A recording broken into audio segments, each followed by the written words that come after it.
Hello everyone. Before we get started, don't forget to hit the like button, subscribe to the channel, and drop a comment letting me know where you're tuning in from and what time it is for you. That way, YouTube knows to keep sharing more stories like this with you. Now, let's jump in. When I was in college, I wanted to cut down on the student loans because I needed to complete my last 2 years of school. It was while looking for better paying employment that I came across a flyer for summer cannery jobs in Alaska. I think you still see these today, although it's been a while since I've stepped foot on a university campus. It's amazing how a poorly made ad on a piece of cheap red paper so quickly captured my imagination. Come to Alaska, the pitch went. Work hard, earn crazy money, and then go home. According to some sources, you could earn enough in one summer to pay for an entire year of college. Remember, this was 1999.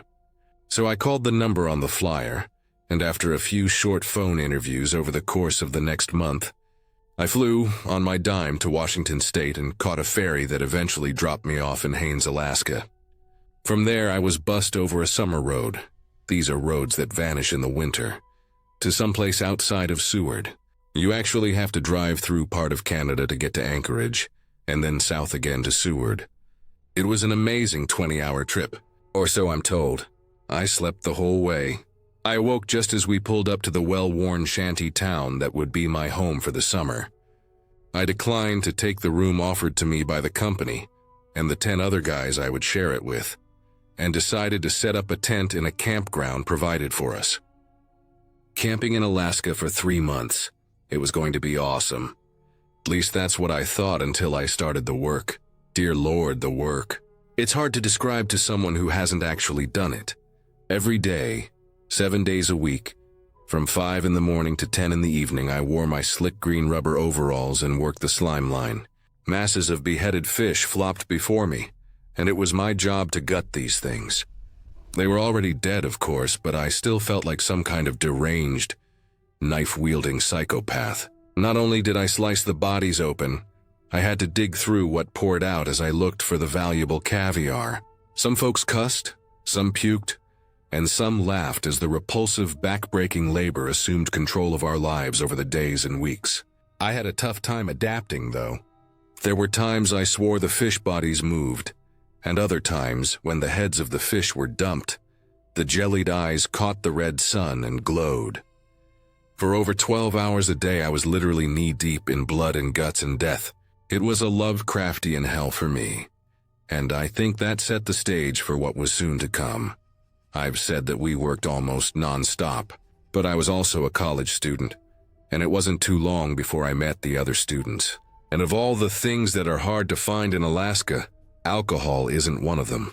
Somehow in the few hours we had away from the grueling work, we partied. It was a blast, what I can remember of it, and our hormones were raging. As you might expect, most of us were guys, but there were a few adventurous girls there too. Plus, some of the local young folks from the nearby towns visited regularly, knowing they could get free booze from us.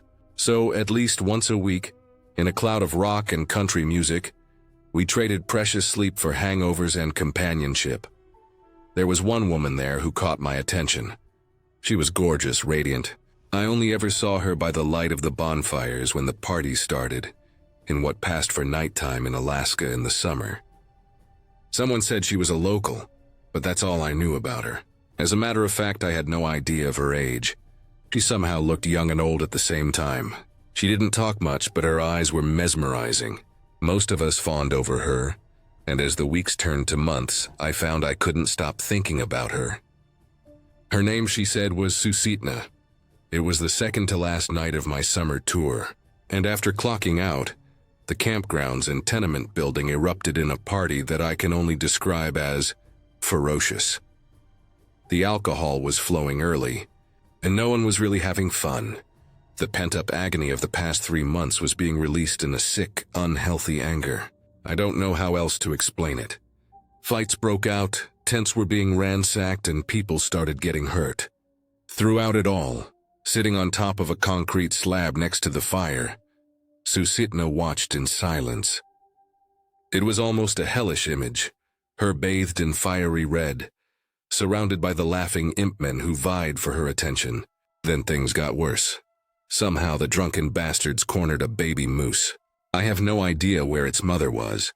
At first they threw beer cans at it, but with each passing minute the yelling and jeering became more heated, and it became clear that the mob was not going to let it live. In the normal world, back home, I would have immediately been sickened by this, maybe even intervened. There in Alaska, exhausted and running on nothing but booze and hormones, my conscience barely registered anything. That's when I noticed Susitna looking at Brad, this thick-chested jock who had been in her face all night, trying to woo her. He was leading the poor thing's torment in some psychotic attempt to impress her. I'm not going into the details of what he and his bros did, but Susitna's expression chilled me despite the heat of the fire. When the drunken throng finally lost interest, I snuck back to see if maybe the animal would be okay. It wasn't. All I could do was put her down, and the only thing I could do it with was my knife. I dispatched the poor creature, and quite literally had blood on my hands. As it died, I looked up and saw the silhouettes of the others against the raging bonfire. Susitna was there too, watching me. All the others were shunted off to another world. For the first time since I met her, Susitna seemed to only have eyes for me, but those eyes were filled with venom and hate. I turned away quickly, got as far away from the party as I could, and waited for the morning. The next day, the final day of my Alaskan employment, was pure misery. It started off bad enough with the lingering effects of the debauchery from last night. The stench threatened to turn my own guts inside out. As I jabbed a particularly massive salmon, a scream swept through the warehouse. In my hungover delirium, I thought the fish had screamed, and I responded with one of my own. Before I could figure out what was actually happening, Brad landed in front of me, face down in the pool of fish guts. Both of his hands were gone, severed by the choppers used to behead the salmon. It was a freak accident, and the ensuing mayhem shut down the warehouse completely that day. No one saw exactly what happened, which was weird, because there were usually 4 or 5 guys working his area at any given time. I had had enough of that wilderness asylum. I boarded the bus early the next morning. It retraced the route that brought me there, which took me through Anchorage. This time I was awake, and as we passed by the mud flats that separated the city from the deeper side of Cook Inlet, I noticed an oddly shaped mountain that dominated the horizon. I heard someone ask the bus driver about it. "That's the sleeping lady," he said. "Susitna. There's a legend that she went to sleep thousands of years ago, when her lover was killed by brutal invaders. When she fell asleep, the land froze, and now it only warms up for a few months each year to allow the animals to survive. One day she's supposed to awaken." My mouth was dry, and I held my breath as I waited for him to continue the story. He shrugged and laughed. "I'm not sure I'd want to meet her then. I imagine she'd have some scores to settle, which brings me to now. On Sunday morning, I found an email with the subject line, 'Susitna is coming.' I started shaking as soon as I saw it, and I couldn't bring myself to read it until last night. I haven't slept since, and I don't think I can keep writing now. I need coffee and sunlight."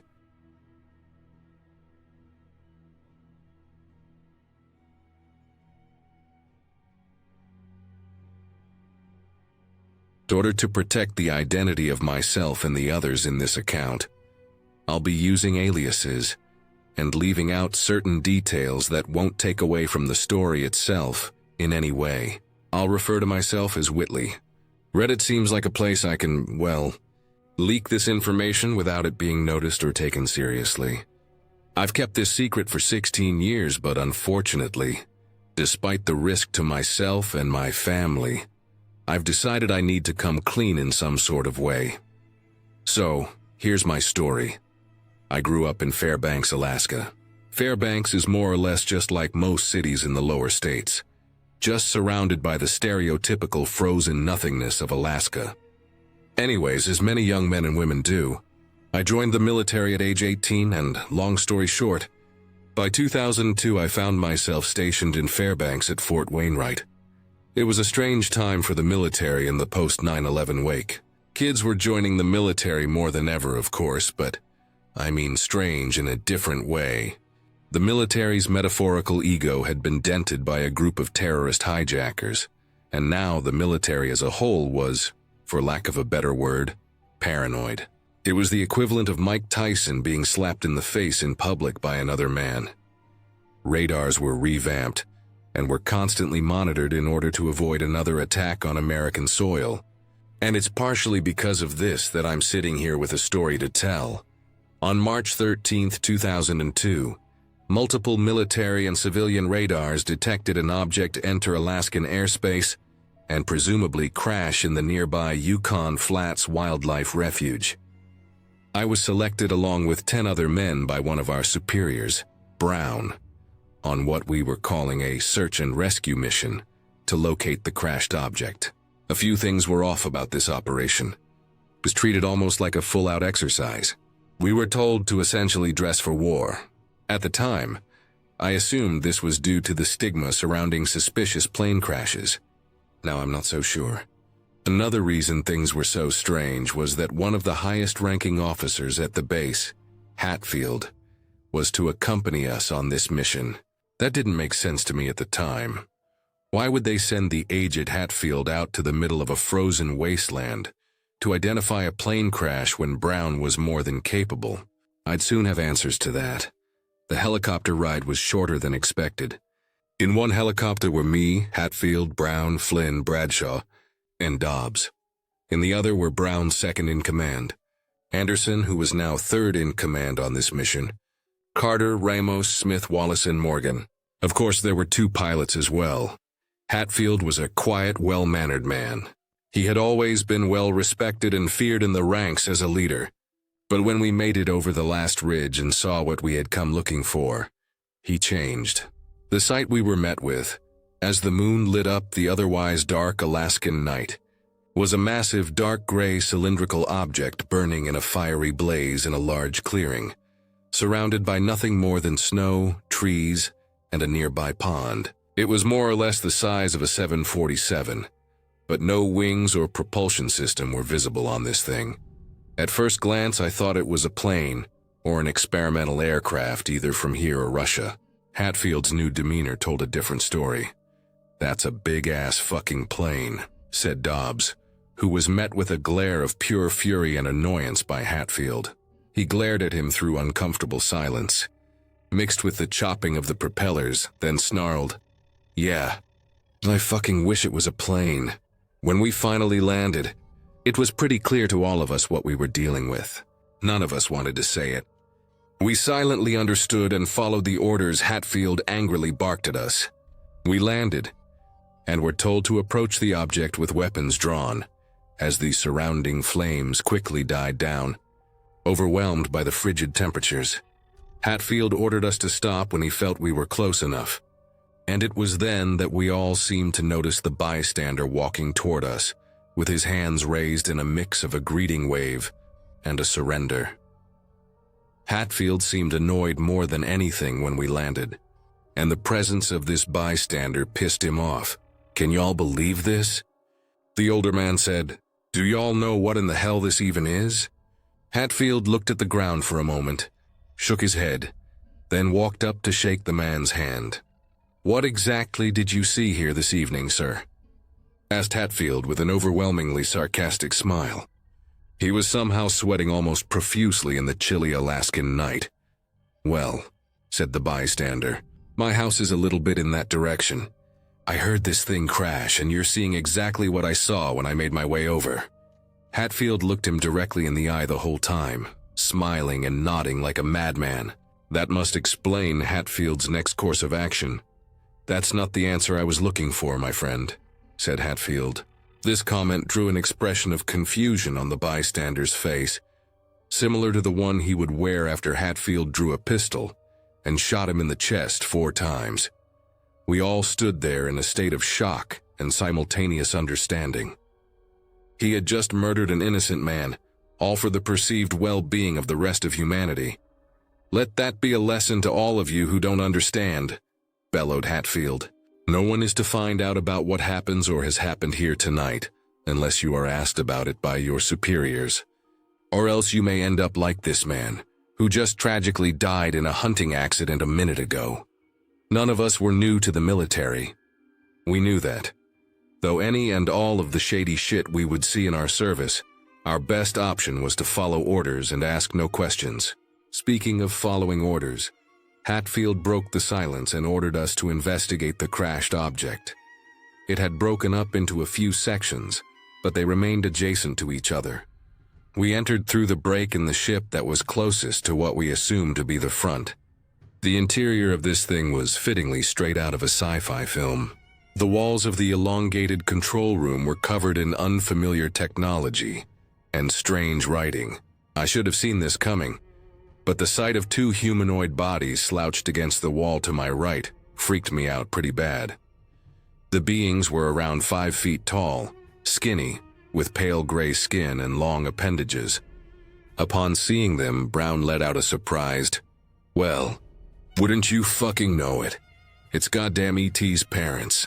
Hatfield took one look at them and angrily muttered, "Of all the people that could have had to deal with cleaning this type of shit up, just had to be me." He pulled out his radio to talk to the helicopter pilot. "Guardian 1, this is Hatfield, do you copy, over?" "Guardian 1 copies, Hatfield, what's your status, over?" The radio crackled. "Tell the base that we got a code Orion level 5 and that they gotta get a crew out here ASAP to clear this out. Tell them it's a big haul, and that they gotta get as many vehicles and men up here as protocol will allow." "Over," said Hatfield, noticeably trying to suppress his own nerves. "Copy that." "Hatfield, over." "All right, let's keep moving," said Hatfield, pointing toward the back of the object. We continued our search until we came across a room toward the back of the ship. The room had been broken in a few areas on both sides, leading to the outside. In the room there was another body, but something was different. While this body was the same type as those in the front of the ship, it was visibly torn apart. The one mark that stood out was a massive hole that went straight through the torso of the being. "Jesus Christ, what happened to that one?" asked Anderson. "It looked like someone had taken a light pole and just thrown it through the damn thing like a javelin." In the room, there appeared to be 2 giant side rooms made of different material than the rest of the interior. We determined they were some type of cell, but for what? "Hatfield, come take a look at this," said Bradshaw from the break in the ship that faced the opposite side we had landed and entered. Hatfield walked over, and upon seeing what Bradshaw intended him to, let out a soft and worrying, "Oh my good Lord." We all walked over to see what they were looking at, a trail of huge circular tracks leading out from the object to the nearby tree line. I'm sure that everyone else there put it together just as soon as I did. Whatever was in one of those cells broke out on landing, killed that thing in the room with it, and escaped into the Alaskan wilderness. Perhaps worst of all, we were the ones who were going to have to go hunt it down. Bradshaw and Flynn were the lucky bastards that got to stay behind and wait for the cleanup crew to arrive, while the rest of us were to go with Hatfield and Brown to find that thing before it made it too far. I wasn't exactly sure if the directive was to take the thing alive or kill it, when and if we found it. All I knew was we were going in blind to hunt down God knows what had been held captive on that ship. The forest was pitch black compared to the clearing the crash site was in. The upper canopy of the foliage was so dense that the only source of light eventually became the lights on our rifles, as we made our way in formation through the woods, following Hatfield as he in turn followed the thing's tracks. Compared to the rest of the men I had ever served with, I'd consider the group I was with to be the most elite collection of individuals I'd ever been a part of. These weren't kids. These were men. These were the finest soldiers that Fort Wainwright had to offer. And there was a reason they had sent them here, because they knew that anything could have possibly crashed here, even something out of our worst nightmares. From the very beginning, we were all focused and professional. We had a job to do, and unlike most of the younger men and women at the base, there was going to be no dicking around on this one. It didn't take long for us to find where the tracks led. We found ourselves looking into a massive cave carved into the base of one of the nearby mountains. Hatfield drew his pistol and turned to us. "On your toes, gentlemen, we got him. Brown, take point. The rest of you follow with me." The cave was massive with many different compartments, but none of them had much depth to them. So we continued through the main tunnel until Brown stopped the line and muttered a mother of God to the rest of us. He shone his flashlight at a grizzly bear, probably 500, 600 lbs, left in the same condition as the being we had found in the cell room. It too had a massive circular puncture hole identical to the tracks we had followed. It was sat slumped against the cave wall, dead. You could almost feel each man in that cave compartment slowly retract into their inner child as primal fear came over them. This thing we were hunting had walked into a grizzly bear's home, kicked its ass and left it for dead. If it could do that to a bear, imagine what it would do to us. Wallace was the one that had the misfortune of saying what the majority of us were thinking. We gotta get the fuck out of here now. He got the death stare from Hatfield, who proceeded to get in his face. Quit being such a pussy, Wallace. Man has been killing bears for centuries. We turn those fuckers into rugs with the snap of our fingers. We got a job to do. Take this thing out, and as your superior, I'm ordering you all to do it. Any questions? The compartment fell silent. Our courage was somewhat restored. We remembered. We were men and we had a job to do. The compartment we were in, clearly the bear's former lair, split off into 3 tunnels. Brown took Smith and Wallace through the tunnel on the right. Anderson took Carter and Ramos through the tunnel on the left, and I went with Morgan, Dobbs, and Hatfield through the middle tunnel. We were silent the whole time. Sure, I had questions, but I sure as hell wasn't about to ask Hatfield any of them. We went through until the tunnel became too small for us to continue, so we began to head back up to the compartment. Since radio communications didn't work in the cave, we agreed that we would all meet up in the compartment if we finished our search, or if something went wrong. When we were about halfway back, we began to hear shots being fired and the screams of our fellow servicemen. We sprinted back up the tunnel to the compartment, where Brown and his group were already waiting for us. It sounds like it came from Anderson's group, said Brown. Well, let's get the fuck down there then. Whitley, you're on point, said Hatfield, trying desperately to mask his nerves. We made our way quietly down the tunnel, trying to move as efficiently as possible. The reality was that if no one from Anderson's group had met up with us by now, something had gone very wrong. Since I was on point, I was the first one to see Ramos when we turned a blind corner in the cave. He was sitting up against the cave wall, clearly trying to stay hidden from something. When he saw us, he breathed a sigh of relief and quickly sprung up, motioning us to stay quiet. For the life of me, I will never know what possessed Hatfield to loudly ask, Ramos, what in the hell happened down here? But the very moment he did that, it was as if Satan himself opened the gates of hell onto us. From out of the dark abyss behind Ramos, a massive pale red appendage drove straight through his body.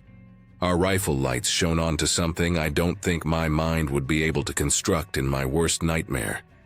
A massive mantis-like creature had just impaled Ramos, whose body was then flung into me from a good 15 feet away, knocking me back into the group. The rest was a total blur of carnage and bullets. When I saw men turn to flee, I did the same. I took one fleeting glimpse back around the corner to see a group of fully armed, experienced military veterans, arguably the very top of the food chain on our planet, being ripped to shreds by this thing. Sure, we were the top of the food chain here, but this thing wasn't from here. I followed the 3 men that had fled from the cave in front of me. We sprinted for God knows how long on pure fear and adrenaline until we reached the clearing, where reinforcements from the base had arrived and were clearing up the wreckage. In fact, another superior of ours, Banks, was on his way to find out where our group had gone with a group of his own. Since we had been out of communication for a while, I looked at the remainder of the group that had fled. It was me, Brown, and Wallace. There had been another, but we weren't sure who it was or where they were. Gentlemen, what happened to Hatfield and the rest of your group? Inquired Banks. Brown somehow was in a mental state in which he could answer that question. They're dead, sir. There's something out there, something from that ship, and we couldn't stop it. Banks was oddly calm when he heard this. And where is this thing now, Brown? We followed it to a cave. And that's where it happened, said Brown. Banks nodded. Gentlemen, you spent the evening out at the base today, March 13th, 2002. During that time, an accident occurred that led to the loss of Hatfield and the rest of your group. The nature of this accident made it so that their bodies were unable to be recovered. Am I clear? We all nodded. It was over for them, and it was finally over for us. We were sent back to Fort Wainwright and questioned by our superiors about what happened, each time being told that we were not to speak of the incident unless spoken to about it by one of them, and that we were at the base all day, where an accident had happened. Something with fuel tanks or whatever. While this haunted my existence for the next few years, I knew I had no choice but to put it behind me. So that's what I did. One day, a few buddies of mine pulled me aside and told me what had happened after I left the scene. Banks had ordered a massive sweep of the area of the cave with a much larger force than we had gone in with. They found something disturbing. Morgan was the other man that had fled the cave with us. They knew this because not too far from the cave, they found his body, impaled and slammed into a tree with such force that the tree had been knocked down. The thing's tracks leading from the body showed that it had fled into the wilderness and was long gone. Inside the cave, they found and identified the bodies of Hatfield, Anderson, Ramos, Carter, Smith, and Dobbs, all torn apart by that thing. It was like the bullets didn't even affect it. It just kept mowing them down like a machine. Now that I've left the armed forces, moved, and had time to think, I finally made the decision to tell the truth in a way that, hopefully, won't hurt me or my family. I set this account up using information that will be difficult to trace to me, and I even went as far as to post this using a computer at a public library in a state I don't even live in. Hopefully you take this information for what it's worth, because that thing's still out there, and only God knows where it is and what it's capable of.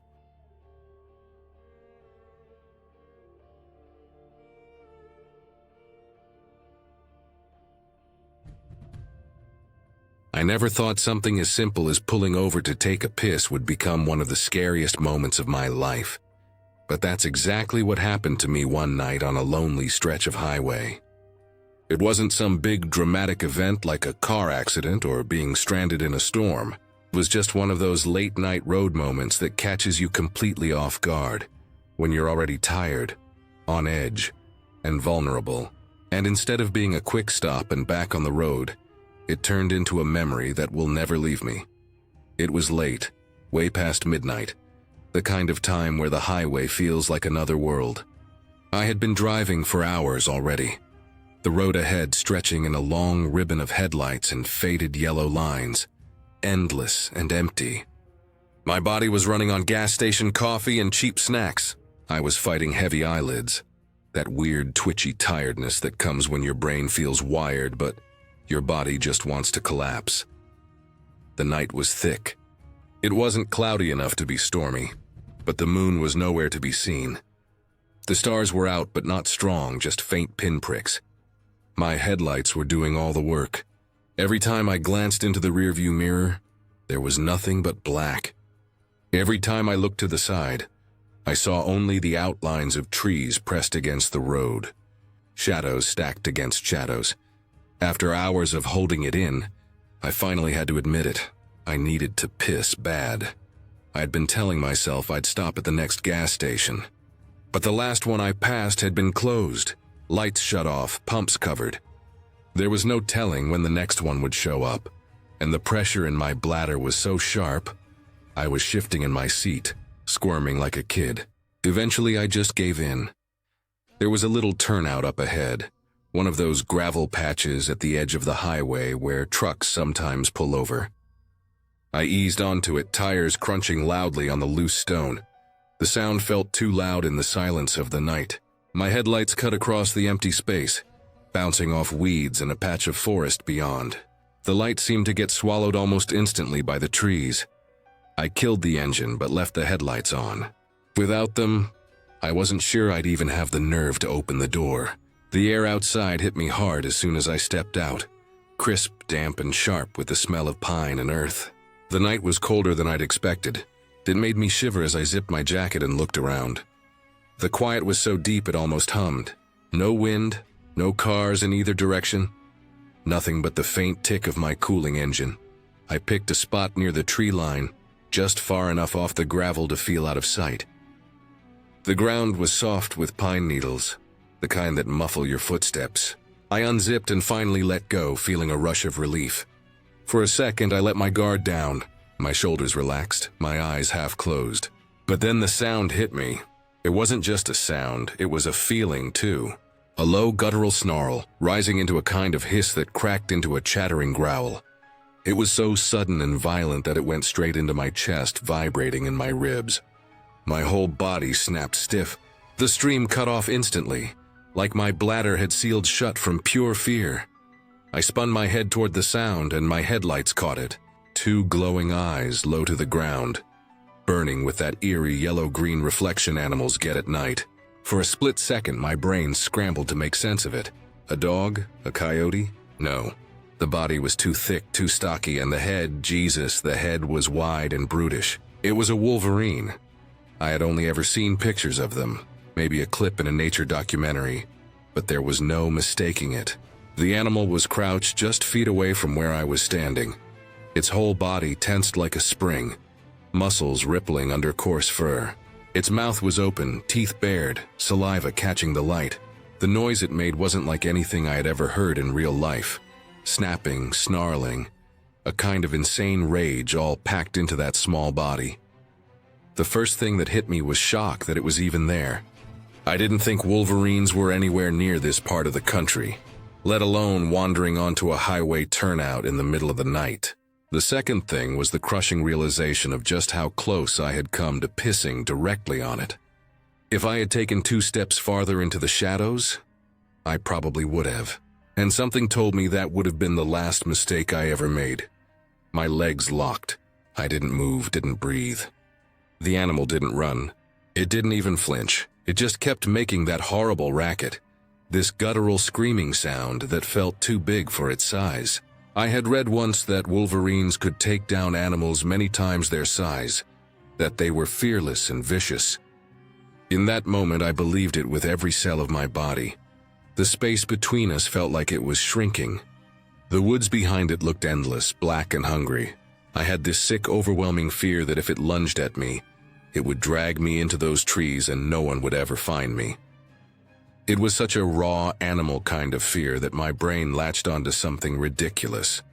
The word Wendigo. I knew it wasn't one, knew it was just a wild animal, but the thought forced its way in anyway. That noise didn't sound like it came from this world. I forced myself to back away inch by inch, keeping my eyes locked on its glowing stare. My boots crunched the gravel when I hit the turnout again, and the sound nearly made me jump out of my skin.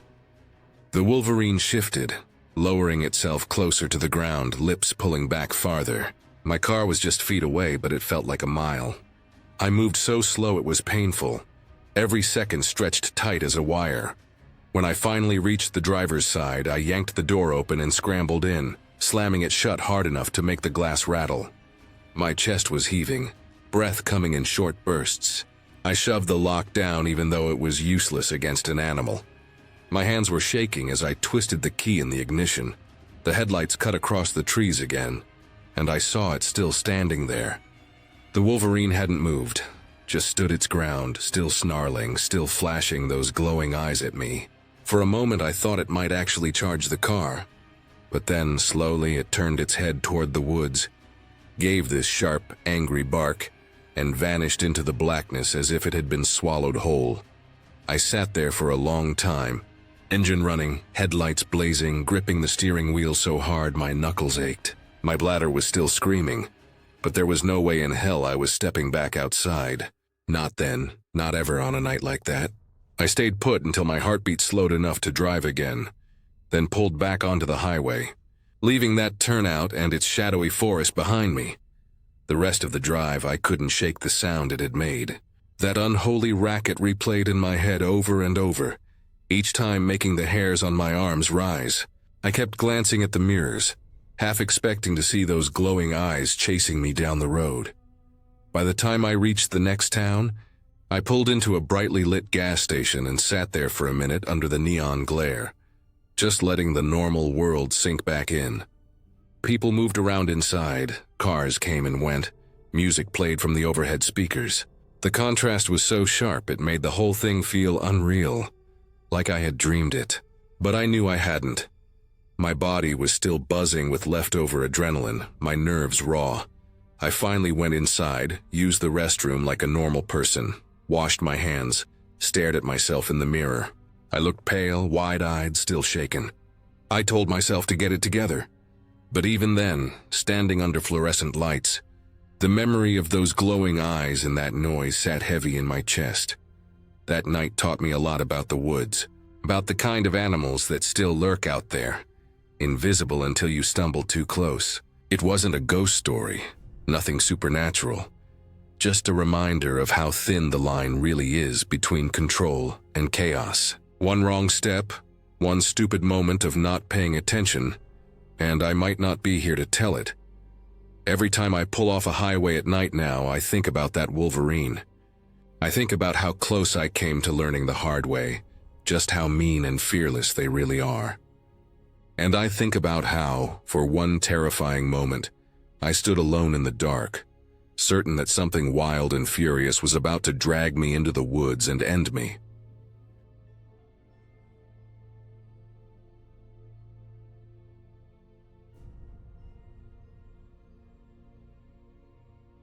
In 2020, I was working the retail shop at Gwynn's Lodge in Cooper Landing, Alaska.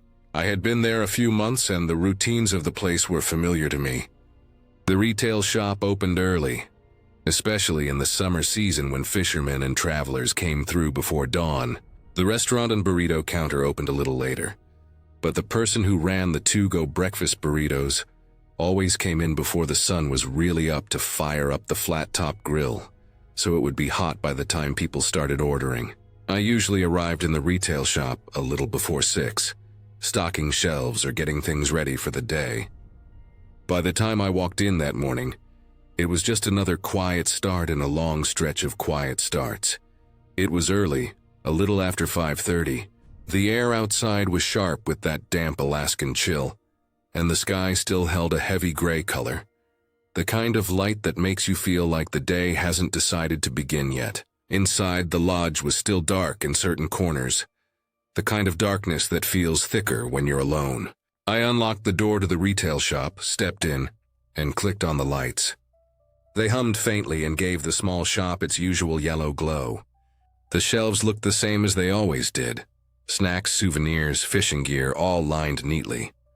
It smelled faintly of coffee from the restaurant side, even though no one was in there yet. That was normal. The smell of that place seemed to hang in the wood. I was only there for a few minutes, just straightening things out, when I noticed my coworker. She worked the restaurant side and was the one responsible for the burrito shop. She came in through the connecting door between the spaces. Normally, there was no reason for her to come into the retail shop in the mornings. She had her own keys, her own supplies, her own routine. If she needed food items or paper goods, she could have gone to the storage areas herself. But she walked in quickly, and I could tell the second I looked at her face that something wasn't right. She wasn't out of breath, but her eyes were wide and her body seemed tense, like she was bracing herself. She stood in the doorway for a moment as if deciding whether to speak, and then she stepped inside. The way she moved wasn't casual. It wasn't like she just stopped by to chat or grab something. It was clear she had come for a reason. She looked directly at me, and in that short silence before she spoke, I already knew whatever she had to say wasn't going to be ordinary. She told me she had just gone into the restaurant, the way she always did. The place was locked up from the front. Only the side door used by staff had been unlocked. She had gone inside, headed toward the kitchen to switch on the flat-top grill, because it takes a good 15 or 20 minutes for it to heat up enough to seal burritos. She had been moving along the back hallway where the walk-in coolers are. That hall is narrow, with the coolers on one side, and a wall leading to the dish room at the far end. She said she had been halfway down the hall when she saw a woman. Not just a glimpse or a shadow, but a clear woman, walking the same direction ahead of her. The woman made direct eye contact as she passed by, her expression sharp, almost intense. Then without a sound, she moved toward the dish room area. The strange part, the part that stuck with me, was that there was nowhere for that woman to go. The dish room only had one entrance, the one from that hallway. There were no side exits, no back doors that could have let her slip out quietly. There weren't even hiding places back there where someone could have ducked away. My coworker followed the hall, expecting maybe to see her again, maybe to figure out what was going on. But when she got to the end, the space was empty. No sound of a door shutting, no footsteps fading, nothing. It was as if the woman had gone straight through the wall and vanished. My coworker wasn't the kind of person to exaggerate or spin stories. She was steady, practical, the kind of worker you trusted to get things done without any nonsense. So when she told me this, I believed her. Her voice wasn't shaky, but her eyes carried a weight, a seriousness that I couldn't brush off. She wasn't trying to joke or scare me. She came into the retail shop because she needed to tell someone, and I was the only one there. I asked her to describe what she saw, and she said the woman looked like she belonged there somehow, like she fit the place. She wasn't dressed in anything strange, nothing out of place for someone who might have worked in a restaurant, but it was the look in her eyes, the directness of it, that unsettled her. She insisted it wasn't just her imagination. She thought maybe it was the spirit of the original owner's wife, like she was still checking in on things, still watching over the kitchen. That was how my coworker tried to explain it to herself. She wasn't the type to believe in wild stories, but that was the only way she could frame it in her mind. I didn't know what to think. I had never seen anything in that place. Never felt anything unusual beyond the natural creaks and groans of an old building in the early hours. But the seriousness in her face stayed with me. She didn't linger long after telling me. She went back to her side, probably to finish getting things ready, and I stayed in the retail shop. The shelves around me looked normal. The sound of the refrigerator's humming was the same as every other morning.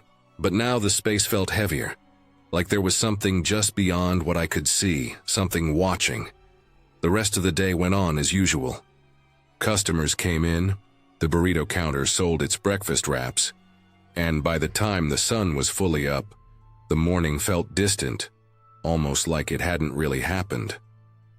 But I couldn't shake the image of my coworker's face when she walked in. She wasn't scared of much. She was dependable, level-headed. To see her shaken like that left an impression that never faded. Over time, I thought about what she saw. Maybe it really was a person. Someone who had slipped in through a door, someone wandering where they shouldn't have been. But that didn't make sense. The building had been locked except for the staff entrance she used. There were no signs of forced entry. Nothing missing, nothing out of place. And if someone had been there, they would have had to pass by her again to leave.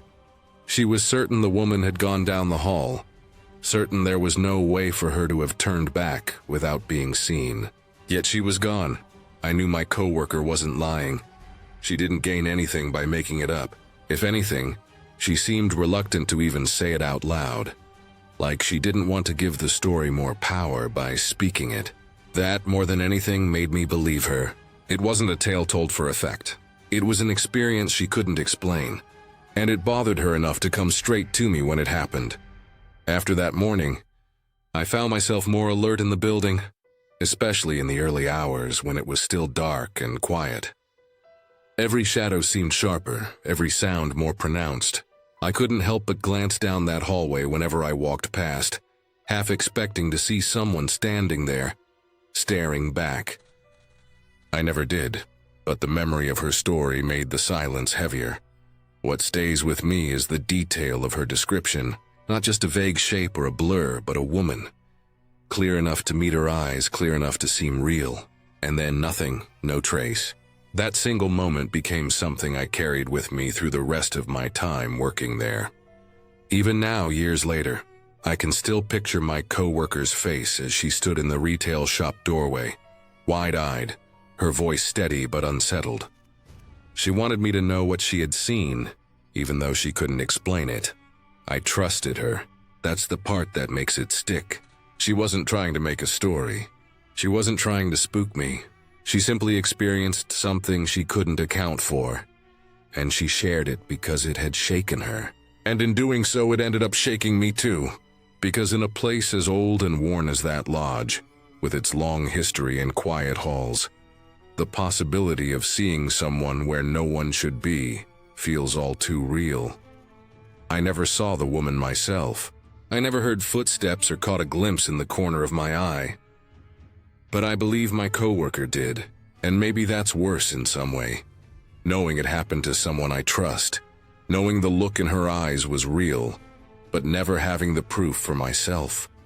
It leaves you with an uneasy awareness, the kind that doesn't go away, the kind that lingers every time you find yourself alone in a quiet hallway, wondering if you'll turn a corner and see the same thing she did. That morning ended like any other, with the shop opening, customers flowing in, and the day moving forward. Nothing else strange happened. Yet it marked a turning point in how I felt about the place. Before, the building was just a building. After, it became a place where you couldn't be certain you were ever really alone. And once you feel that way, it never leaves you. That's the truth of it, clear as day.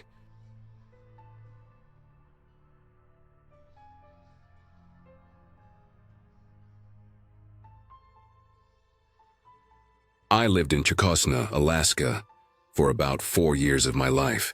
It wasn't the sort of place where anything felt temporary, even if we weren't there forever. The land had this way of soaking into you. The quiet, the endless stretches of forest, the smell of spruce, the sharp wind that funneled down from the Wrangell Mountains. It all had a way of pressing itself into your memory. My grandparents lived there year-round, and for those years it was me. My little sister, my younger brother, he was 2 years younger than me, and the four of us trying to carve a life out of a place that didn't give much unless you worked for it. Our house sat about halfway, between Katina and McCarthy, right on the edge of the Copper River Basin. Winters were brutal, long stretches of frozen dark, where the silence felt heavier than it should. Summers, though, were wild. The sun barely dipped below the horizon, and with that endless light came endless hours outside. My brother and I practically lived in the woods when we weren't being told to haul firewood, feed chickens, or help with the little tasks that seemed to pile up every day. In the summer, we had this routine that became almost a tradition. Every Friday evening, once chores were done, we'd sling packs over our shoulders, grab what little food we thought we'd need, and hike about 2.5 miles up to the mountain behind our place. We didn't follow a set trail. There wasn't one. It was mostly game trails. Moose tracks, bear tracks, faint lines beaten into the undergrowth where the animals passed through often enough. The river was our guide. It came straight down off the mountain, twisting and cutting through the trees, carrying the sound of rushing water that we used to orient ourselves. We'd hike out there, set up camp, usually nothing more than a lean-to, or sometimes just throwing down a tarp if the weather looked steady. And we'd stay until Sunday afternoon before trudging back. It was the kind of thing that felt normal when you grew up there. But when I look back on it now, I realize how isolated we really were. Between our place and where we camped, there was only one house on the river. We never wanted to bother them. So instead of going around their land, we always crossed a log over the river to bypass it. That crossing became part of the ritual too. A little balance beam over fast. Cold water that carried glacial silt and felt like it would rip your legs out from under you if you slipped. For the most part, those trips were good memories. Long days of fishing, chasing each other through the trees, cooking over a smoky fire that never seemed to light properly because everything was damp.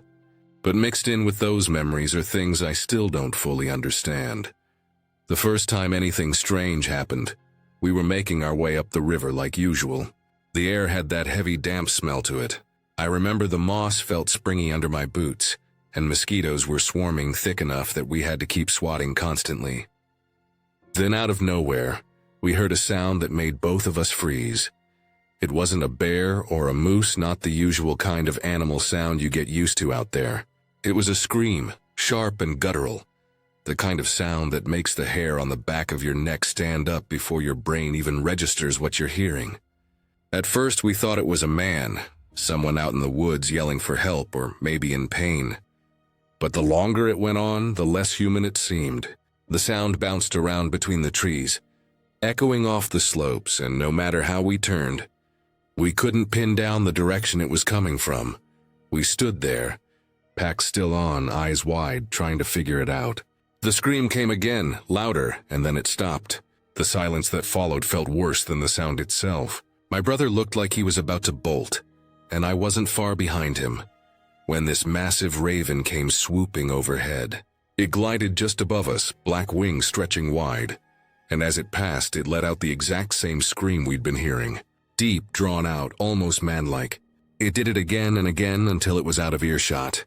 We were scared stiff. Neither of us said anything. We just kept walking. But the silence between us said enough. Ravens were everywhere up there, and we were used to hearing them call out with that croaking, echoing voice they had. But nothing I'd ever heard from one sounded like that. It stuck with us, that noise, the way it cut through the air like it didn't belong. That should have been enough to shake us. But it wasn't the last time. Another trip, different weekend. We were walking the same stretch along the river, packs lighter this time because we were getting better at knowing what we really needed to bring. The sound of the river was a constant background, that steady rush. And after a while, you almost stopped noticing it. But then I started hearing something else, faint under the water. At first I thought I was just imagining it. My ears playing tricks on me. Maybe the way the current shifted around rocks. It sounded like voices. Not words I could make out, just the rise and fall of people talking. After 10 or 15 minutes of brushing it off, trying not to think about it, my brother finally asked if I was hearing the same thing. That stopped me cold, because I'd been convincing myself it was just me. We turned off the river, walked deeper into the trees, and stood still. The forest around us was thick, spruce, alder, and cottonwoods. The ground was soft with moss, so quiet that even shifting your feet sounded too loud. We stood there, straining our ears, and sure enough, there it was. Not the river, not wind. It was laughter. High-pitched, quick bursts of it like children playing. It sounded like 4, maybe 5 kids running around, laughing, chasing each other. We listened for a long time. The sound didn't fade. It didn't move closer or farther. It just hung there somewhere out in the trees. The thing was, there weren't any people out there. Not that far back. Not beyond the highway. We figured maybe we'd wandered close to someone's property without realizing it. So we stuck closer to the river after that, using it as a barrier to make sure we weren't intruding. But it didn't stop. Almost every time we went back after that, we'd hear it. Always the same. Children laughing, sometimes faint, sometimes sharper, but always there. Off in the forest where no one should have been. It was the kind of thing that gnawed at you. But at the same time, you learned not to talk about it much. Saying it out loud made it feel more real, and we weren't sure we wanted that. Months later, after hearing it enough times that it felt like part of the trip itself, I finally got into town. That meant Wi-Fi, which we never had at the house. Out of curiosity, I pulled up Google Earth, zoomed into the stretch of land behind our place, following the river up past the ridges and through the trees, looking for any signs of cabins or homesteads we might have missed. There was nothing, no roads, no clearings, no houses tucked into the woods. Not a single sign of people as far back as we ever hiked. That's when it really sank in. Whatever we'd been hearing, it wasn't other kids playing. It couldn't have been. There just wasn't anyone out there. It's been 6 years since I last hiked back to that camp. Life moved on, we moved away, and those summers became memories I carry with me. But I still don't know what we were hearing out there.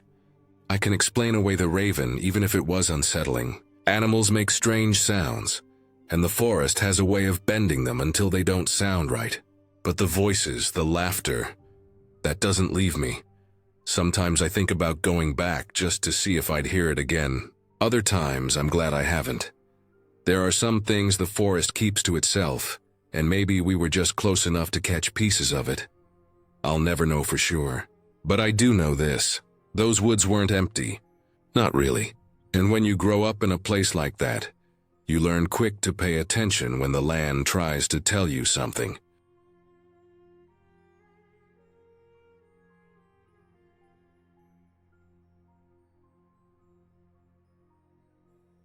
When I was 7 years old, we lived in Spenard, Alaska.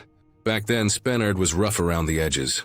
It wasn't the kind of place where people left their doors unlocked, and you always knew something was happening on some corner, even if you didn't see it yourself.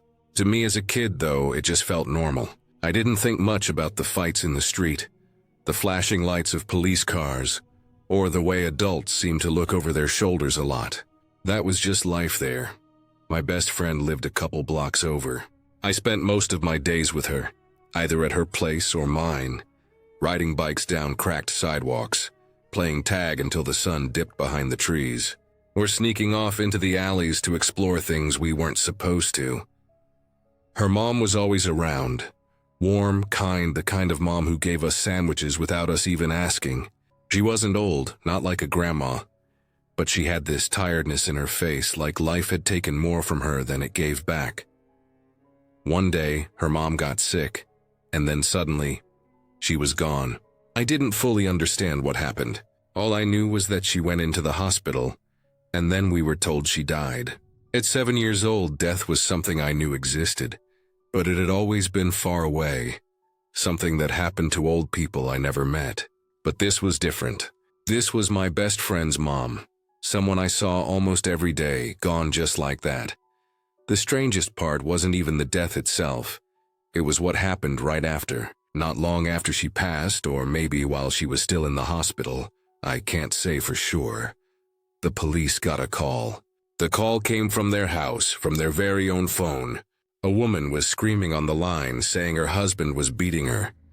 That's what the police said later. But the thing is, no one was supposed to be home. The mom was gone. My friend and her siblings were with other relatives, and the house was empty. The police showed up after the call. The door was locked, but they could see through the front window. The phone, the one the call came from, was sitting right in the middle of the living room floor. Nothing else looked disturbed, just the phone lying there like someone had set it down in a hurry. Nobody answered the door. Nobody came forward, nobody was there. The house was empty. The officers eventually left, confused but without much to go on. For a day or two, that phone stayed in my mind. I kept picturing it on the carpet, right in the center, as if it had been placed there to be seen. I was 7, so my thoughts didn't go far into explanations. All I knew was it didn't make sense. Phones didn't dial themselves. Voices didn't come from nowhere. A day or two later, I was with my best friend at her house. The door was locked, and for some reason the adults decided I should be the one to crawl through the window to unlock it from the inside. That was something we did back then. Kids got sent through windows because we were small and could fit. I didn't think much of it until I was halfway inside, sliding down off the sill, and realized I was standing in the very same living room where that phone call had come from. The house smelled different without her mom there. It had a stale, empty feeling, like the air hadn't moved in days. The curtains were half drawn, letting in stripes of light, and everything looked frozen in place. Toys left where kids had dropped them, a jacket over the back of a chair, shoes lined up by the door. Normal, everyday things, but all carrying a strange heaviness, like they belonged to a life that had suddenly been cut short. And then there was the phone. It was still sitting on the living room floor, just like the police had seen it. I remember my heart thudding as I walked past it. I didn't want to look at it, but I couldn't help myself. It wasn't broken. It wasn't knocked over. It was just there, coiled cord stretched out slightly, the receiver resting neatly as if someone had placed it down after finishing a call. I walked around it carefully, like it was something dangerous. I unlocked the front door and let everyone else inside, but the image of that phone burned itself into my mind. For some reason, I felt like it was watching me, like it knew I was there. For years, I thought about that call. Who made it? Was it her, calling from somewhere between life and death, trying to get help that never came? Or was it someone else entirely? A neighbor maybe, using their phone to draw police attention. But why leave the phone in the middle of the floor like that? Or was there something darker, something we never learned about, some piece of the story hidden from us kids? As I got older, I leaned away from the supernatural explanation. I don't believe in ghosts. What I do believe is that people hide things, that not everything is what it seems, and that sometimes the truth is buried so deep it never comes out. The woman screaming on the phone might have been real, but maybe it wasn't her. Maybe someone else was in that house when they weren't supposed to be. Maybe the phone was used to cover tracks to confuse the police, to send them in the wrong direction. The police never solved it, at least not that I ever heard. Life moved on, the house stayed, and eventually new families lived there. But for me, that moment in the living room at 7 years old, walking past that phone, knowing the police had heard a woman screaming from it just days before, has never left me. It wasn't ghosts that scared me. It was the realization that people can die suddenly, that phones can carry voices no one can explain, and that sometimes, even when help is called for, it never really comes. The phone stayed with me as a reminder that not all questions get answers. That call was real. The scream was real, but the truth of it is something I'll never know. Even now, as an adult, when I think back on my childhood in Spennard, out of all the rough moments, the fights, the sirens, and the shadows, it's that simple image that lingers. A phone sitting in the middle of a living room floor, and the memory of a voice no one could explain. That was the day I understood that the scariest things aren't the ones you can see. They're the ones you can't ever fully understand.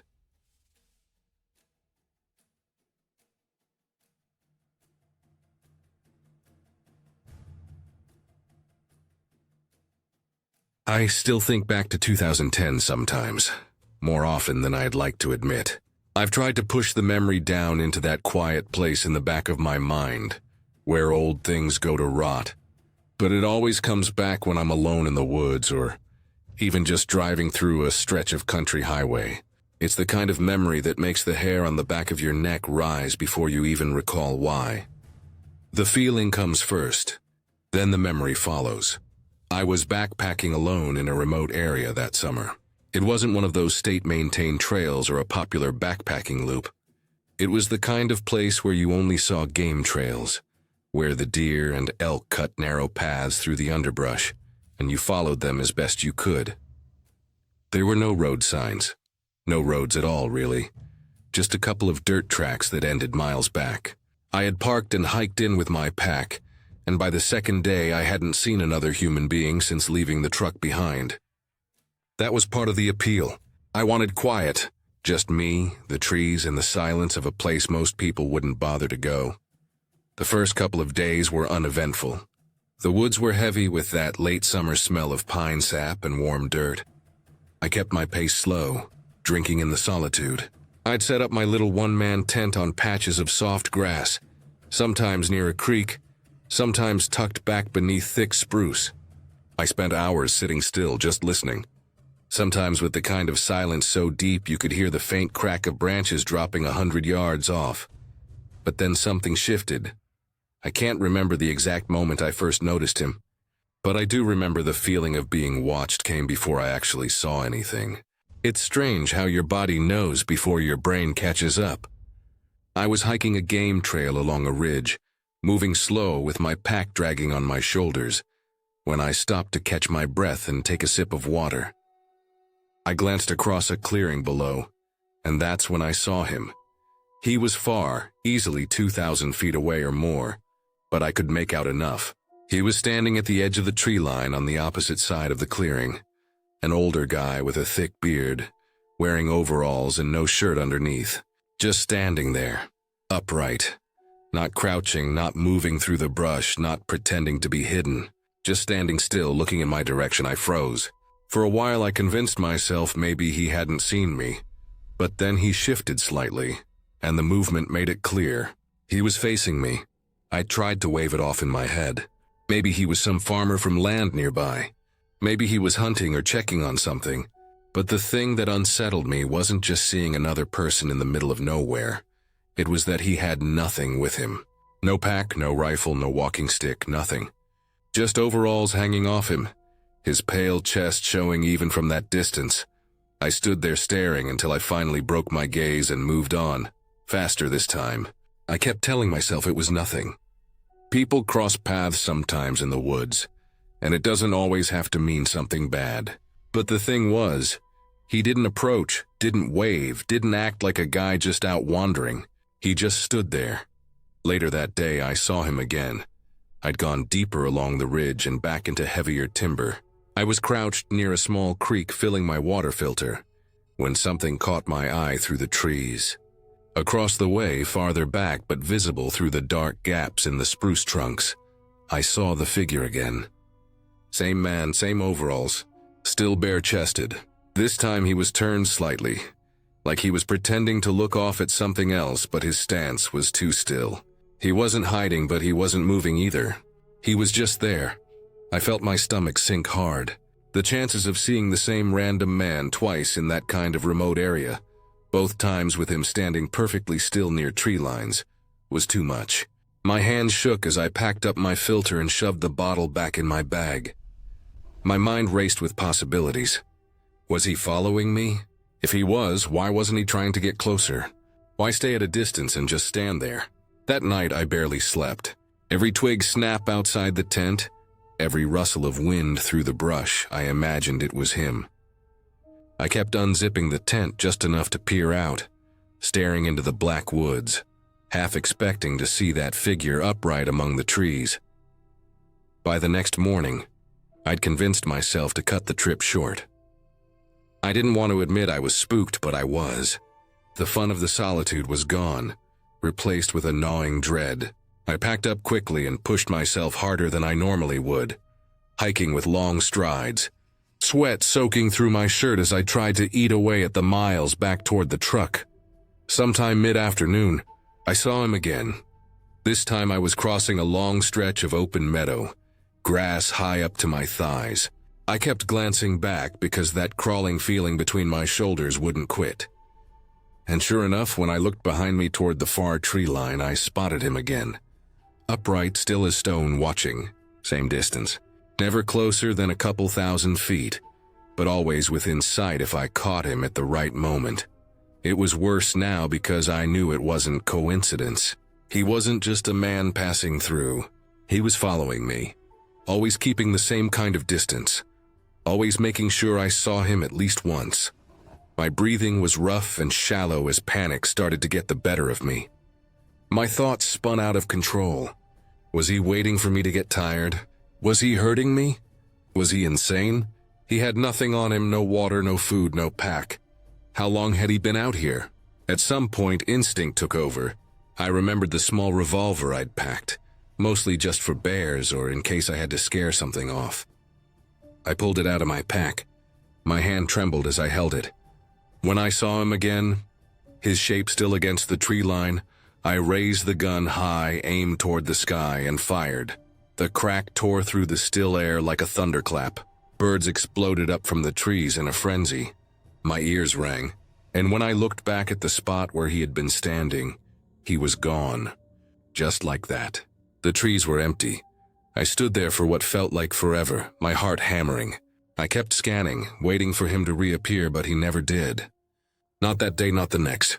I moved as fast as I could back toward the truck, barely stopping to eat, hardly sleeping, every muscle aching from the push. I didn't see him again. When I finally made it back to my vehicle and locked the doors, the relief was so heavy it almost knocked me flat. I sat there in the driver's seat, gripping the wheel, shaking uncontrollably. It's been years now, and I still don't know what to make of it.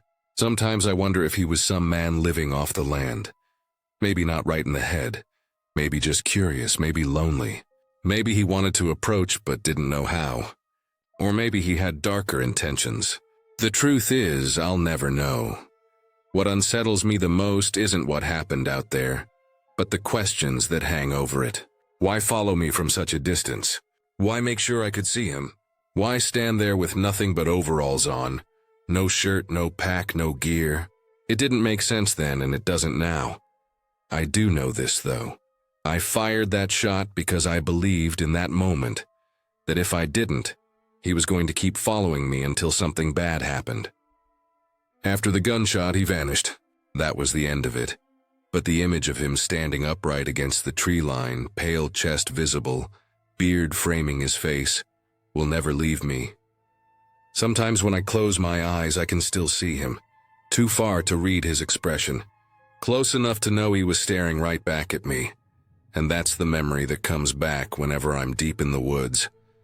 When the silence presses in and the trees stand still. I can't shake the thought that maybe, even now, if I turned quickly enough, I'd see him again, watching,